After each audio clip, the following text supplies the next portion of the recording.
अगर तुम्हें बच्चा चाहिए तो तुम्हें स्वामी जी के साथ एक रात गुजारनी पड़ेगी।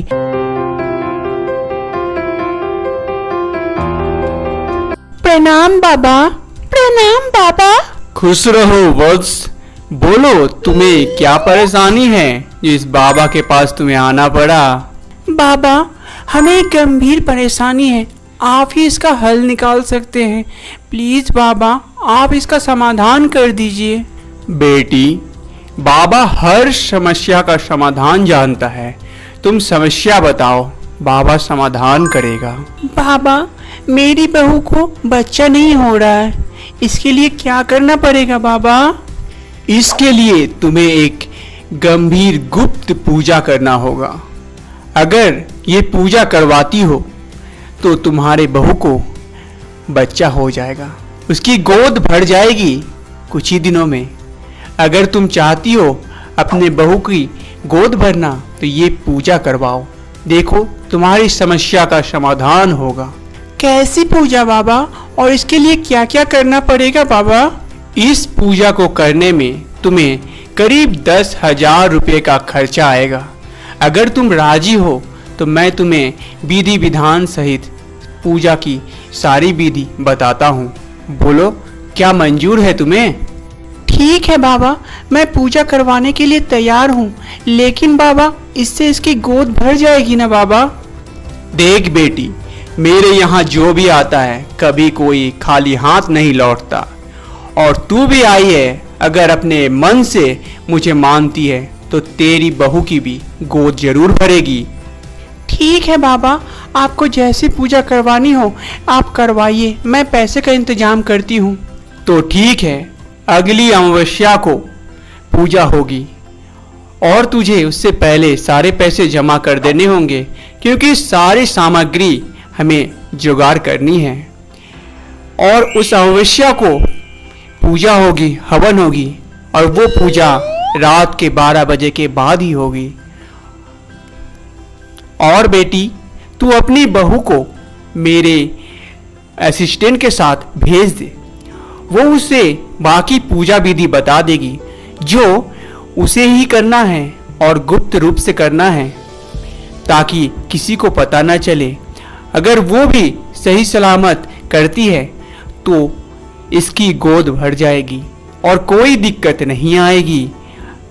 ठीक है बाबा, आप जैसे बोलोगे मैं वैसे करने को तैयार हूँ, बस मेरी गोद भर जाए, इससे ज्यादा खुशियों की बात और क्या हो सकती है बाबा? तो ठीक है बेटी, तू जा, वहां पे उस कमरे में एक लड़की है, उससे जाके मिल, वो तुझे सारी पूजा विधि बता देगी और ठीक उसी प्रकार ही करना है तुझे, और तू समझ ले। और मैं हवन की तैयारी करता हूँ। अमावस्या के दिन ठीक रात 12 बजे के बाद पूजा स्टार्ट होगी, तो 12 बजे से पहले ही तुम लोग आ जाना। जा बहू, जाके मिल ले उससे और जान ले अच्छा से पूजा की क्या क्या विधि है। जी माँ जी, जाती हूँ। फिर सरला आश्रम के अंदर जाने लगती है, जहाँ पर पहले से ही एक शिष्य उनकी इंतजार कर रही होती है। आश्रम के अंदर सरला पहुँचती है। अरे आओ आओ आओ, यहाँ बैठो, मैं तुम्हें सारी विधि बताती हूँ।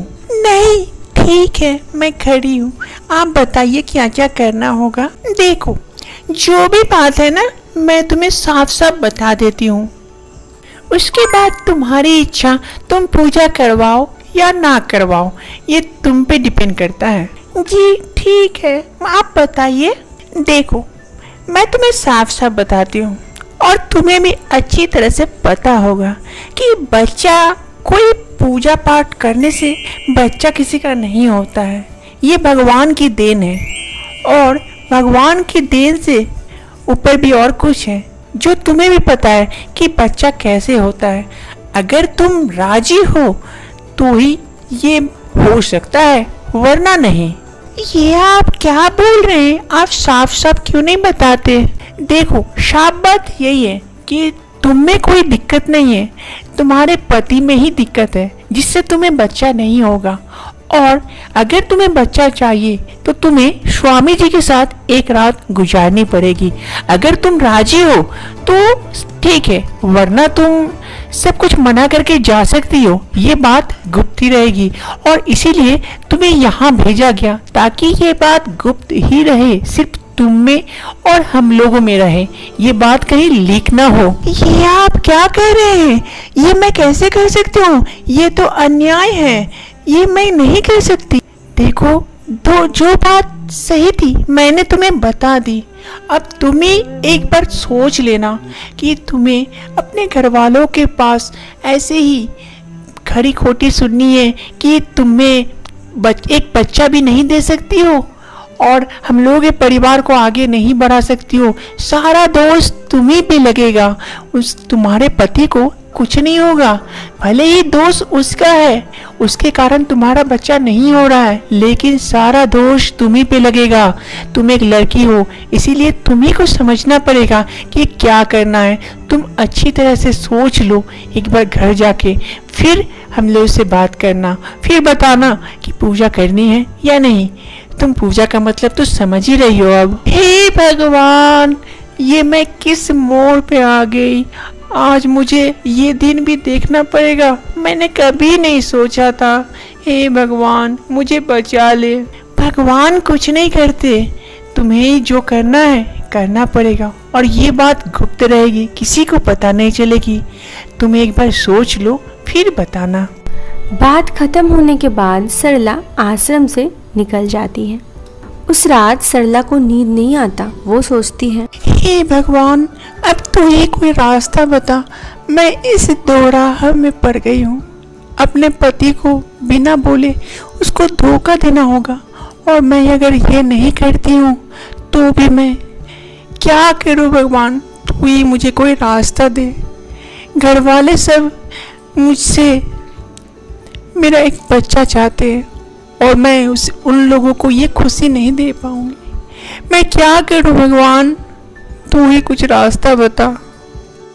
तय दिन पूजा शुरू होती है, हवन होता है और उसके बाद स्वामी जी उससे कहते हैं कि जाओ वत्स, बेटी को उस कमरे में ले जाओ, उसके साथ कुछ खास पूजा अर्चना करनी है। जाओ, उसे ले जाकर तैयार करो। जी गुरुदेव, अभी लेके जाती हूँ। जा बेटी जा, आज इस पूजा को सफल बना और तेरी गोद जल्दी भर जाए। भगवान से यही प्रार्थना करती हूँ। भगवान ने चाहा तो बेटी को पुत्र पैदा होगा। तुम यहाँ पे रुको, स्वामी जी अभी आते ही होंगे। लेकिन मुझे बहुत डर लग रहा है। अरे डरने की कोई बात नहीं, बस एक रात की बात है। बस ये रात कट जाएगी तुम्हारी जिंदगी में। इस रात के बाद सिर्फ खुशी ही खुशियाँ होगी और दुख का कोई साया नहीं होगा। बस एक रात तुम यहाँ रुको, मैं चलती हूँ। सरला के मन में काफ़ी डर होता है। शिष्य के जाने के बाद वो वहाँ पे खड़ी खड़ी सोच ही रही होती है। तब तक में स्वामी जी उधर से आते हैं और सरला से कहते हैं, बेटी, कैसा महसूस हो रहा है तुम्हें? डर तो नहीं लग रहा है ना? बाबा, थोड़ा थोड़ा डर लग रहा है मुझे। कुछ नहीं होगा बेटी, बस आज रात की बात है।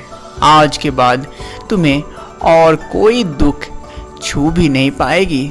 तुम्हारी जिंदगी में हमेशा खुशियां ही खुशियां होगी। बस एक रात की बात है बेटी, मान लो। उसके बाद किसी तरह से वो रात बीत जाता है।